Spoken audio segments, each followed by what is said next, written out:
What if I told you that you have been made right with God? And this has nothing to do with what you've done or what you'll ever do, but it is the free gift of God for all of mankind. Yes, He alone makes this equation complete.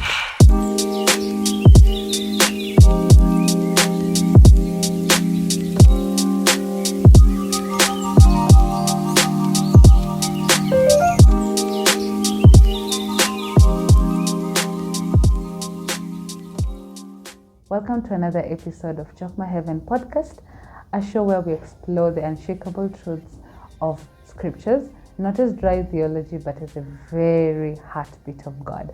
I'm your host, Simaloy. So today we're going to have an amazing conversation on a topic we all know of, but hardly get true understanding of.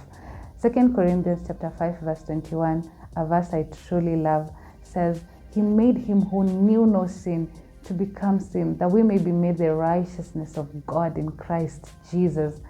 He has made us right with Him by His Son, Jesus Christ. This has nothing to do with what I've done, what I'll ever do. Not even the good deeds we want to do out here, which is good, but that doesn't make me right with God. Only what He did through His Son, Jesus Christ. Let us read the book of Romans, chapter 3.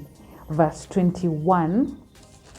Yes, let me open it. Sorry. So Romans chapter 3 verse 21 and 22 says, But now, apart from the law, the righteousness of God has been made known, to which the law and the prophets testify. Verse 22 says, This righteousness is given through faith in Jesus Christ. I beg, please listen to this. This righteousness is given through faith in Jesus Christ. To all who believe. There is no difference between Jew and the Gentiles. This righteousness is given through faith in Jesus Christ. Guys, listen here. I think it's safe to say there are two types of righteousness. There is righteousness by law and there is righteousness by faith. And I believe with no fear of contradiction that God has given us this righteousness. And this righteousness comes to us by faith when we believe in His Son Jesus Christ and His sacrifice on the cross. It has nothing to do with what is needed of us. You see, what is stipulated by the law, whatever you want to do that is stipulated by the law does not make you right. You will do it until you become blue in the face. You will do it again and again, but that will never make you right with God. Only you believing, only you trusting and believing in what God has done to you through His Son, Jesus Christ. That alone will make you righteous with Him. Let us also read Romans chapter 10. Romans chapter 10, verse 2 and verse 2. In fact, from verse 2 to verse 4. The Bible says, For I can testify about them. Paul is talking about the Israelites. He says, For I can testify about them that they are zealous for God. Okay? But their zeal is not based on knowledge. So beware. One can be zealous, but if you're not zealous according to knowledge, something's just not right. Verse 3 says, Since they did not know the righteousness of God and sought to establish their own. So it's possible for one to actually establish their own righteousness. You want to try to do things just so you can move God, just so you can, kind of please Him. Stick with me, follow me closely. Christ is the culmination of the law. Other versions say that Christ is the end of the law. And it continues and says, so that there may be righteousness for everyone who believes. Your righteousness comes solely by you believing in Christ Jesus.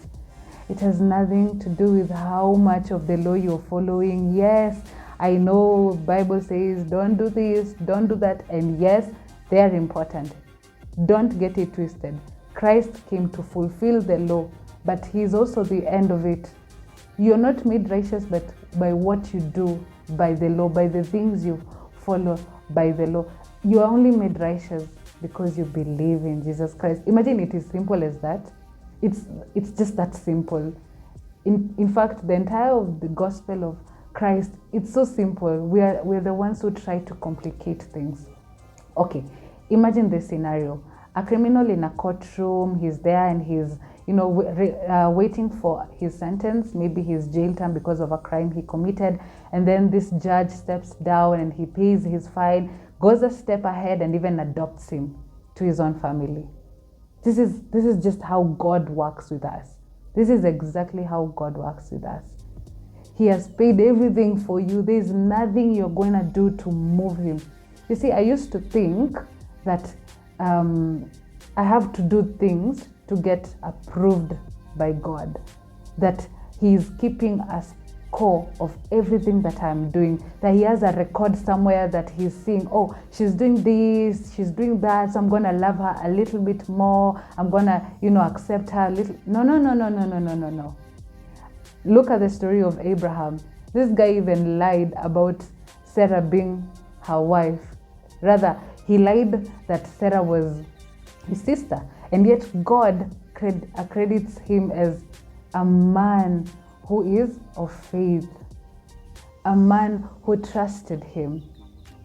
And so he made him righteous by that. It's not of anything that Abraham did. It's not because Abraham was a really good man, that Abraham never really made any sin, or, it's nothing to do with that. It's just because he had faith and God credited him for righteousness. So the same thing goes for us. You just need to believe, friends. You just need to believe. It is just that simple. We have been lied to for a long time. We have lived a life for a long time. But it's time we get loosed out of that lie. It's actually a lie of the enemy. Refuse to try so hard. I'm not saying that doing good things is wrong. It's good in every way. But don't stay hooked up in that thought that if I do this, God will love me more. That if I do this, God will approve me more. It's good. Love your neighbors. Help those that are needy. If you can help around whenever it's possible, do all that. It's good. But don't do it with the motive to be approved with God. He's not going to approve you by that. He'll only approve you because of your faith in His Son, Jesus Christ. All those other things are beautiful. Keep doing them. But do them because righteousness flows through you. You have been loved too much. So you desire to love others and you desire to be of help to those that are in need of your help, but not so that God will approve you. I hope you get what I'm trying to say here. You're not doing those things so that God will say, oh, I'll accept this person. Oh, I will love them. Oh, I will, that's not the thing here. The thing is, just believe Him. Believe in the Son of God. Believe what God did through His Son. Simple. Then you're right with God. Imagine that's just how it is. It is what it is. Don't complicate it. Salvation is simple. The gospel is simple. And I know it's too good to be true, but it's just the truth. There's no filters, there's no, shenanigans. It's just the beauty of the gospel. Take it as it is. Let it change you. Let it do you good. But here's a disclaimer. This is purely and solely for those that are in Christ Jesus. Yeah, I said it. It's for those that are in Christ Jesus. You only enjoy this because you're in Him. So I'm urging you today, if you've not received Christ again, please don't wait for tomorrow. I hear people say, oh, I will do it the next time. There's never a next time. It's today. Please, for your sake, for the sake of a whole generation that's after you, receive the gift that you've been given by Jesus Christ. Okay? You see, if righteousness was a test, I'm sure all of us would have failed. Because Isaiah 64 verse 6 says that our efforts, all our good doings, all those right things we want to do are like filthy rags. But the righteousness of God, come on, the very righteousness of God is a free gift. That's from Romans 5:17. Says, this is a free gift. Righteousness of God is a free gift. You don't get it by demanding. You don't get it by working for it. You don't work for this thing. You just receive it. It's simple. I hope you all are seeing how simple this thing is, by the way. It's just that simple. You just receive it. You just receive it. Friends, receive this free gift of righteousness. Yes, please. It's just that simple. Yes. And I really hope, as I finish this, my challenge to you all is you go on with your endeavors and your errands for the week.